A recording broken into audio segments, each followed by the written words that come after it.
पाकिस्तान समेत दुनिया भर में मसीही बरादरी आज क्रिसमस की खुशियां जोशो खरोश से मना रही है। मुल्क भर के गिरजाघरों में क्रिसमस की दुआया तकारीब, मुल्क को कौम के खुशहाली और सलामती के लिए दुआएं मांगी गईं। वज़ीर-ए-आज़म हाउस में क्रिसमस तकरीब का एहतमाम। शहबाज शरीफ ने खिताब में मसीही बरादरी को मुबारकबाद पेश की। कहा, फ़लस्तीन में खून की होली रुकवाने के लिए मसीही बरादरी समेत हम सबको कोशिशें करना होंगी।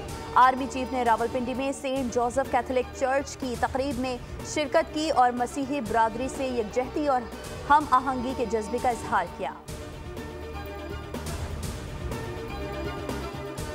और पीटीआई मिलिट्री कोर्ट को मुतनाज़े बनाकर उस पर सियासत करना चाहती है। ये वही मिलिट्री कोर्ट्स हैं जिनके लिए बानी माजी में फ़ज़ाइल पेश करते रहे।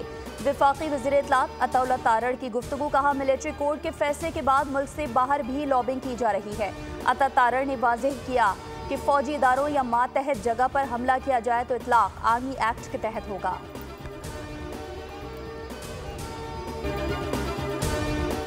पाकिस्तान का जौहरी प्रोग्राम दिफा के लिए है, कोई समझौता नहीं होगा। वज़ीर-ए-आज़म शहबाज शरीफ का 2 टोका ऐलान। कहा कि मिसाइल प्रोग्राम पर अमरीकी पाबंदियों का कोई जवाब नहीं, ये 24 करोड़ अवाम का प्रोग्राम है।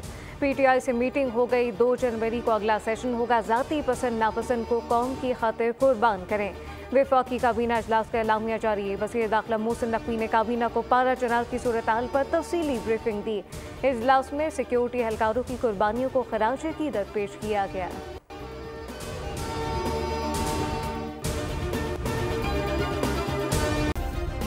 सब्सक्राइब करें और बेल दबाएं ताकि कोई खबर रह न जाए।